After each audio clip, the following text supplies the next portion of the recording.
And finally, we're moving on to the last team in the NFC East. They're the team that finished last place in the NFC East last season, the New York Giants.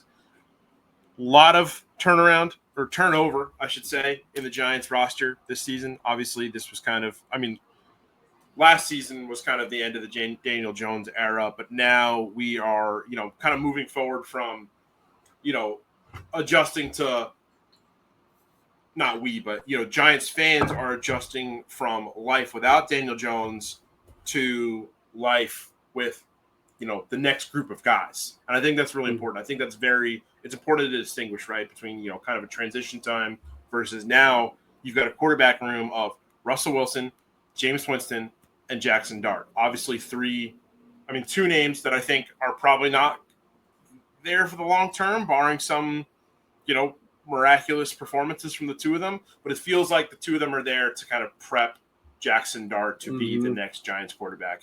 And in the meantime, give Giants some fun games. I think there's still a lot left in the tank for both Russ and Jameis. So I don't think it's necessarily that their Giants fans should look past what they can do for this team, but obviously the focus seems to be prepping Jackson Dart for the future.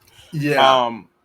For you, what do you feel like Giants fans could look forward to regarding this QB room? I think Russell Wilson and Malik Nabers are going to take this league by storm. I think Malik Nabers he's going to have a top 5 season in the league this year. And he was one halfway decent quarterback away last year for making that a reality last year. He was absolutely filthy on his short game and just getting yak on that. And he was missing the intermediate deep part. And as much shit as Russell Wilson gets, that's what he does for quarterbacks, or at least for receivers, right? So looking at last season, Russell Wilson in 20-plus yard situations passes, right? And this is among 43 quarterbacks that fit the criteria of what I was looking for. He was 13th in attempt rate, so he was pretty high. He was in the top 25% in terms of how often he was throwing the ball deep, or at least top 30% of how often he was throwing the ball deep. Second in adjusted completion rate, 4th in big time throw rate.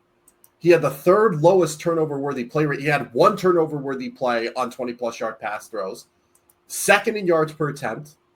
I know PFF grades get flack, but I think it's important to paint a picture. 4th in PFF pass grade, and 3rd in passer rating. We're talking about last year, a top 5 quarterback in the deep pass game. That was something that Malik Nabers was missing from his quarterbacks last year, as the Giants were the worst deep pass team in the NFL last year, minus, I believe, the Titans with Will Levis and Mason Rudolph.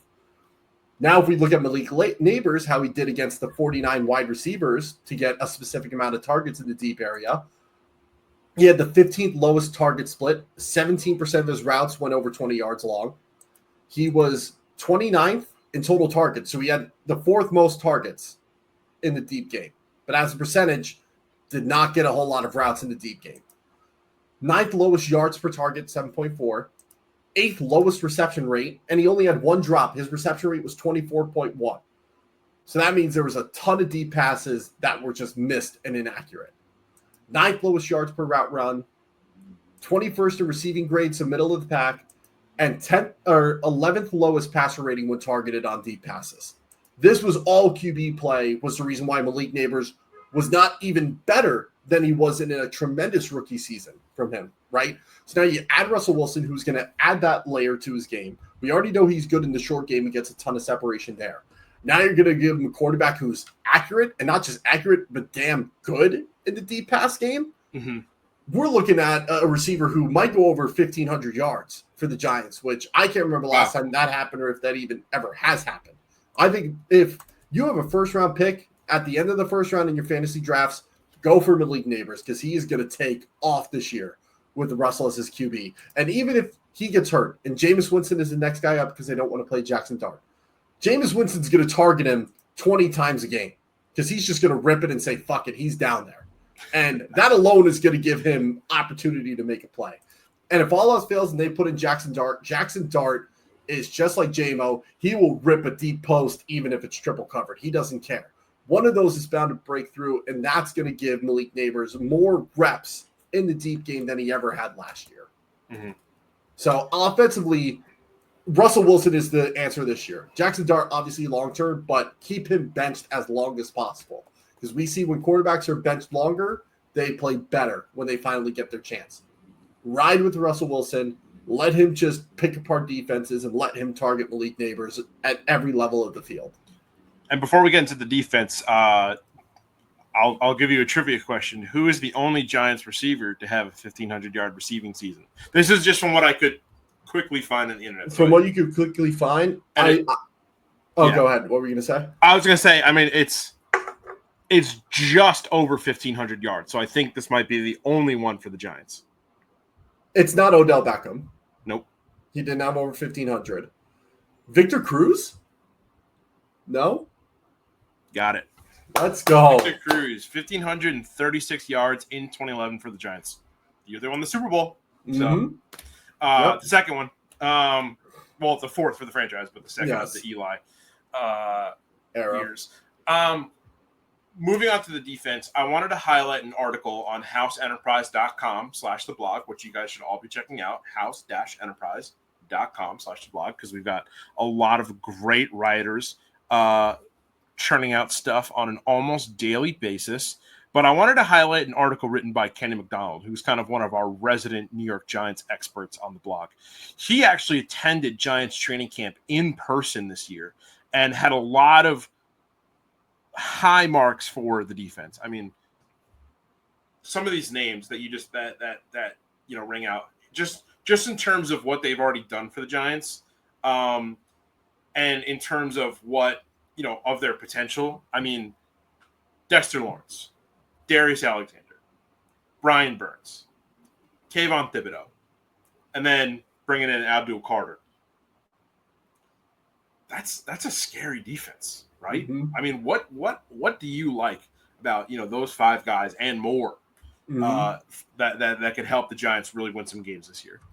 ESPN put out an article about guys who who would be like the best person to trade, not best person to trade away, but basically the star for each team and what their value would be if you traded them away. They said Dexter Lawrence would not command a first-round pick because of how old he is. This is a nose tackle who has won in pass rush more than we've ever seen a nose tackle win. He can bull rush, speed rush. He's dominant in every way possible as a nose tackle, and he's even better when you put him in a three-tech. The problem is they can never put him in a three-tech because he's so damn good as a nose. So he gets doubled more than anybody else in pass rush, and he has one of the top 10 win rates in the NFL in pass rush, which that alone speaks volumes, right? So Dexter Lawrence is a force. I would give up 2 first-round picks today if he was available for trade. If I was an owner of a franchise, I don't care. He's that dominant. Then you have Brian Burns, who, although he's never put together a high sack total season or even a high pressure total season, he has good juice as a pass rusher. He's more finesse than he is power. And I think when he goes against good offensive tackles, they know that and they can anchor down better. But you don't go against good offensive tackles every game, right? And so I think for last year, it was just him and Dexter, right? Because we'll get into Kayvon Thibodeau later, but it was really just them last year in this pass rush. But now they add Darius Alexander, who has a ton of juice as a pass rushing defensive tackle and went way later than I thought he was going to go in the draft. They also have Roy Robertson Harris, who's pretty decent. Nunes Roches is there as well, who is, a rotational piece, but decent, right?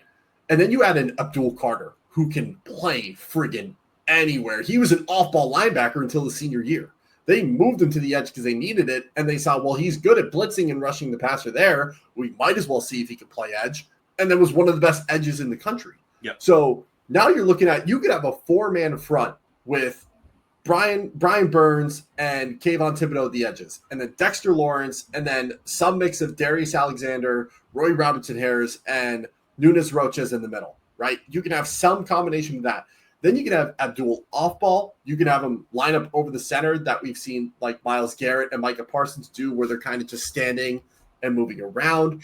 You can have him fly off the edge as a wide 9 outside of Brian Burns or Kayvon Thibodeau. So now you got to be like, okay, am I going to kick step 5 yards back and get wide to try to meet him there? Or am I just going to hope the running back's going to pick him up, which, spoiler alert, a running back is not picking up Abdul Carter in pass pro. So it just adds a whole other layer to this defense. They can run a 5-man front, a 4-man front, a two-man front, shit, even a six-man front if they wanted to. They can run whatever front they want just by having Abdul Carter move around and just blitz, stunt, drop into coverage. Like, he's going to get dropped into coverage a lot more than I think people realize because they see defensive end or outside linebacker edge as his name next to his name, so they think he can only rush the passer.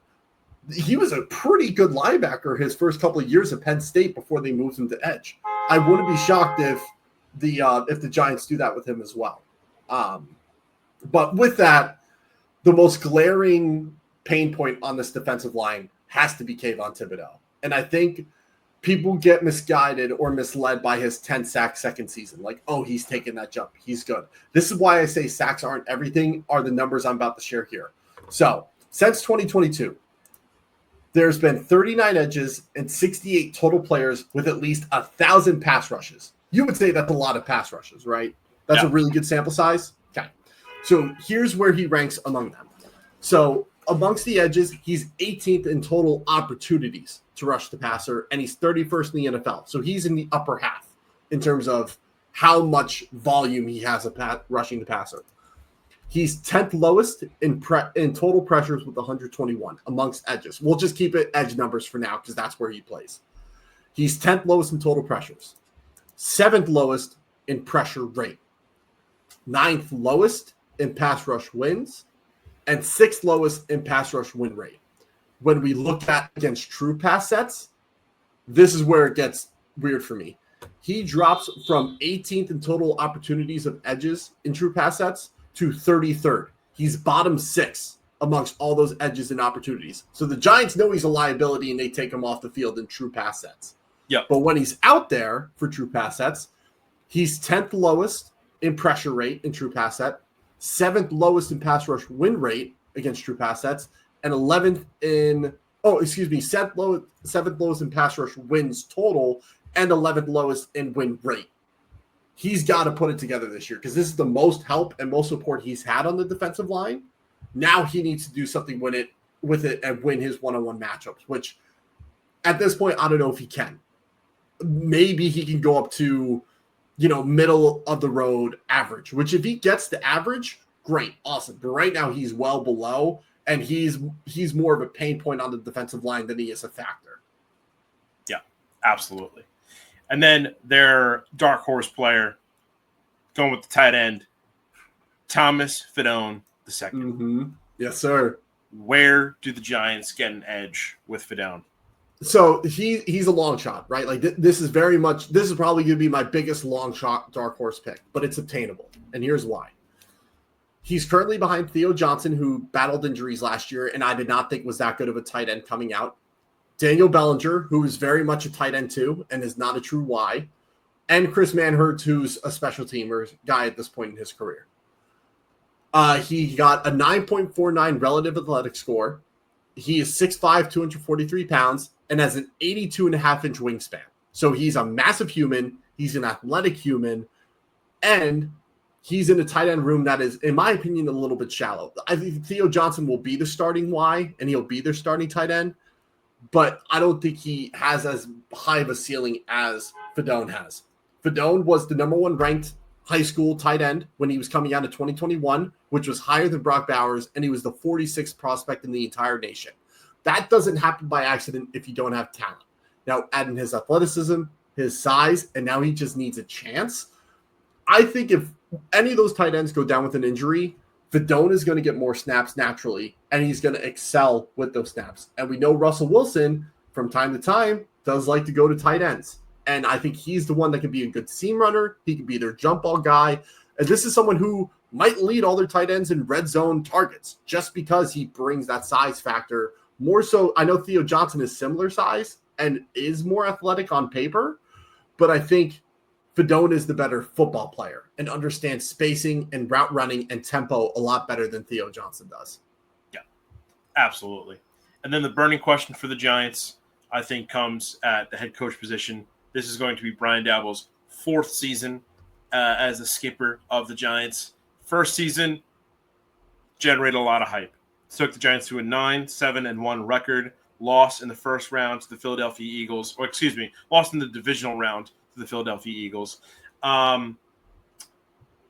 Next season went 6-11. Last season 3-14. He's got an overall record of 18, 32, and 1 in 3 seasons as the head coach of the Giants.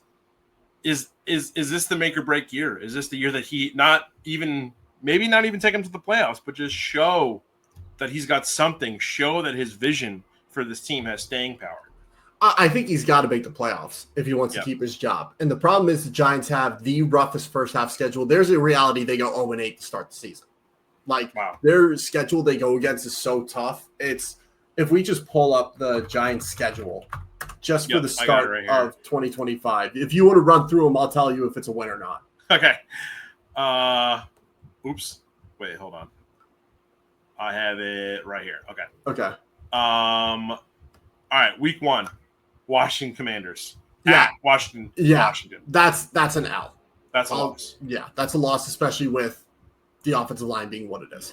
Week 2 versus the Cowboys in Dallas. This might be you could say maybe it's a win just based on the Cowboys won't have their rushing identity yet, and it's going to force them to pass, and this defense will eat up against that offensive line. But I think the Cowboys defense is much better than this offense. So I think it's going to be one of those low-scoring shootout games, defensively at least. I think the Cowboys can win. But to be nice to the Giants, we'll give the Giants a win here, 1-1. Okay.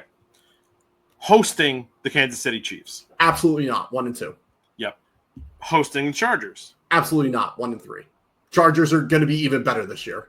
Against the Saints in New Orleans. Yes, that's a win. Saints don't have a quarterback. Sorry, Tyler Shuck and Spencer Rattler. 2-3.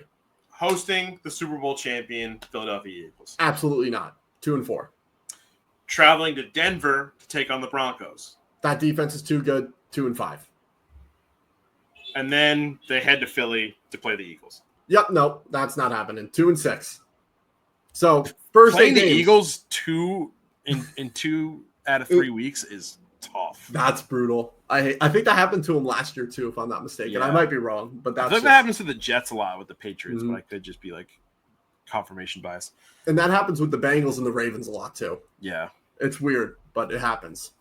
That's what happens when you use AI to make your schedules. It's so bad. But again, that's another conversation. But even after that, you play the 49ers who are fully loaded and healthy.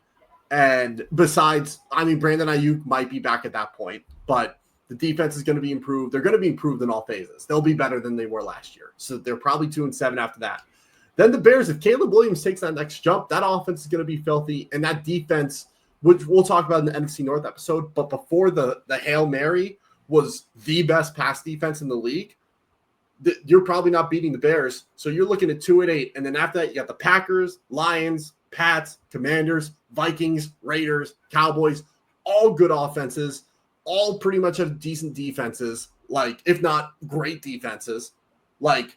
Giants really might go 3-14 and 4-13, and that's being nice to the first half of their schedule. That's saying they probably pick one up against the Cowboys, and they probably beat the Saints.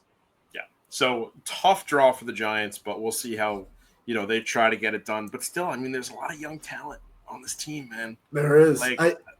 Look, if this defense comes through and Russell Wilson isn't a pumpkin, which not that he is, not that he is because he's not, but he's at that age and he's kind of been moved around a lot. It's true. He's got to have an average season as far as Russell Wilson is concerned for this offense to be functional. If he's below average, Russell Wilson, it's going to be a long year for this offense. And I think this defense is going to carry this team regardless of how good the offense is. But yikes, not looking good for Giants fans.